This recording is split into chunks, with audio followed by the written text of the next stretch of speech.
I think the reason everybody's getting so crabby is because they're personalizing everything. Everybody's taking everything so personal. In fact, I was out in St. George, Utah, where I was speaking to the State Department of Education Nutrition Division. It was the public school cooks. They did not get a raise that year, they got a title. And me. So they were very open. But I always try to find, some reason to bond with the people I'm out speaking to. So we found our bond pretty quick because they cook and I eat. So we found our common ground. Anyway, I got along well with them, and they had dropped me off at the airport to fly home. And if any of you have ever been to St. George, Utah, it's a very small airport. In fact, the entire airport building is smaller than this theater. And there's only one plane that flies in and out, and it's got 18 seats on it. And the pilot is 12 years old. And you really want things to go well because the airport sits up on a mesa.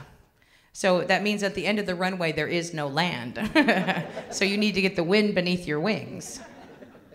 So they have dropped me off at the airport to fly, and we are all there waiting to fly, and it was snowing, and the snow turned into a blizzard, so our flight was delayed. And all of us were sitting there reading or, talking on our cell phones or whatever people do when the flight is delayed, except for one person who was at the counter, screaming at the women behind the counter. And this is what she was saying. Usually it's United that abuses me, and sometimes American takes advantage of me, but this is the first time Delta has ever been out to get me. Now, the rest of us are all looking at the snow thinking, what did that woman do? See the clouds, right? But see, when I see that kind of crabbiness happening, I don't see it as a problem. I don't even see it as a challenge. I see it as an opportunity. An opportunity to stop crabbiness in its tracks. So, of course, when I saw how angry that woman was, I thought to myself, wow, what an opportunity.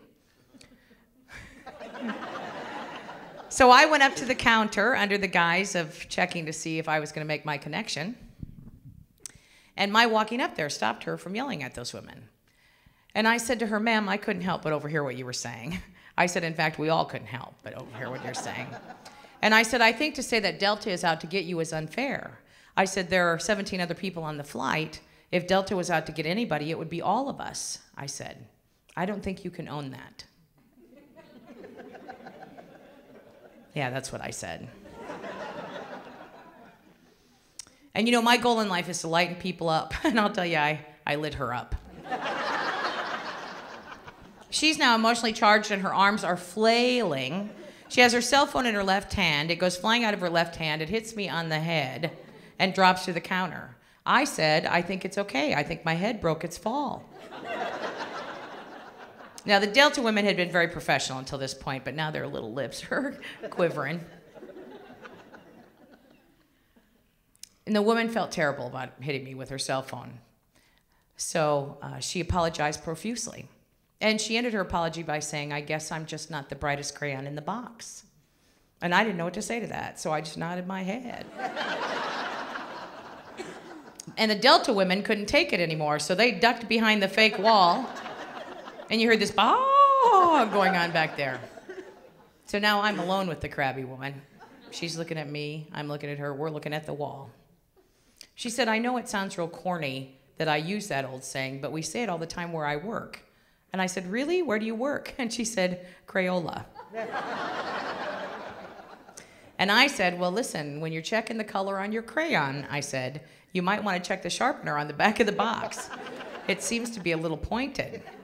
Well, at that point, the wall almost fell over.